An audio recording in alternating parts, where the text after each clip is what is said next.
আসসালামু আলাইকুম ওরহমতুল্লাহি ওবারাকাতু। আপনারা দেখলা যে আমার তো একটা মজুর বোতল, মজু কোম্পানি, যেটা বর্তমানে ফিলিস্তিনদের সাহায্য করে। ও যে মজু অনেকে আমরা খাই, কিন্তু এটা কিভাবে খাইলে ফিলিস্তিন টেকা পাইব ওইটা আমরা জানি না। কিন্তু মূলত এটা স্ক্যান করে খাওয়া লাগে। যদি কেউ সারাদিন মজু খায় বা ফ্রিজ বইরা রাখি দেয় মজুয়ে, কিন্তু স্ক্যান করে না, তাই একটা টাকা পাইছে না ফিলিস্তিন।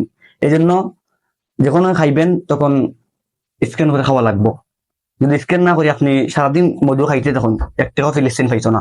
এখন স্ক্যান কিরকম করবেন আপনারা আমি দেখাই।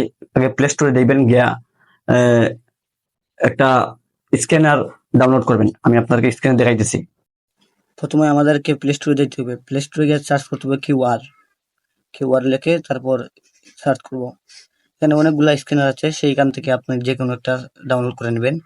যেহেতু অনেকগুলো এখানে স্ক্যানার আছে, আমার অলরেডি